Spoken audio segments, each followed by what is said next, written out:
Are you in Gaza? End of April for the first couple weeks of May. Dr. Mark Perlmutter, an orthopedic surgeon from North Carolina and vice president of the International College of Surgeons, volunteered in Gaza. So, of all the disaster zones you've seen, how does Gaza compare? All of the disasters I've seen combined, 40 mission trips, 30 years, ground zero, earthquakes, all of that combined doesn't equal the level of carnage that I saw against civilians in just my first week in Gaza. And when you say civilians, is it mostly children? Almost exclusively children. I've never seen that before.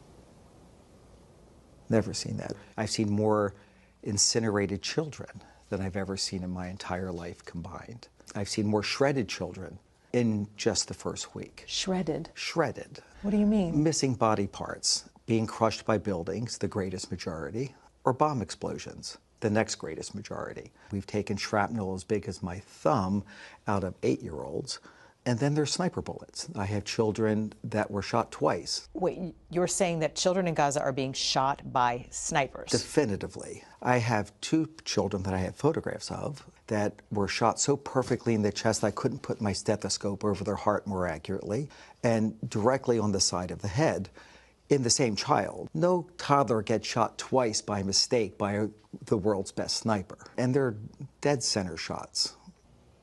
In fact, more than 20 doctors recently in Gaza also told Sunday Morning about gunshot wounds to children. One American doctor told us he even reviewed CT scans to confirm what he saw because he, quote, didn't believe that this many children could be admitted to a single hospital with gunshot wounds to the head.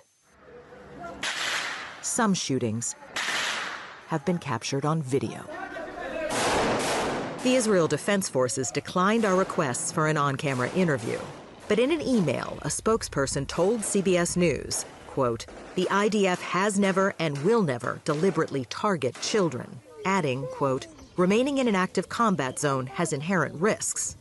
And the IDF stressed that it calls for the evacuation of civilians from combat zones.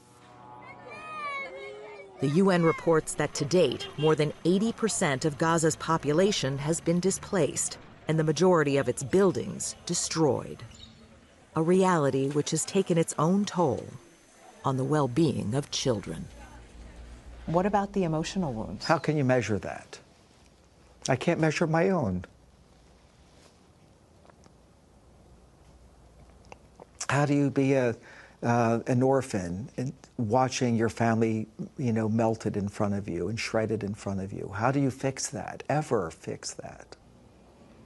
In fact, so many Palestinian children have had family members killed that doctors created a shorthand term, WCNSF, wounded child, no surviving family. We're very proud and honored to be able to bring... Last month, speaking in Washington, D.C., other American doctors echoed Dr. Perlmutter's calls for help. We've described it as a catastrophe, a nightmare, a hell on earth. It's all of these and worse. We didn't even have hand sanitizer or alcohol or soap most of the time. And while we're there, we're listening to, aid is getting in.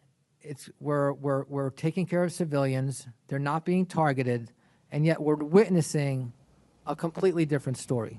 For dozens of miles, we saw 18-wheelers parked bumper to bumper, engines off outside of Gaza. Food or health care could not get in. How many kids are in danger of starvation in Gaza? All of them. Absolutely all of them. United Nations experts have accused Israel of carrying out a targeted starvation campaign.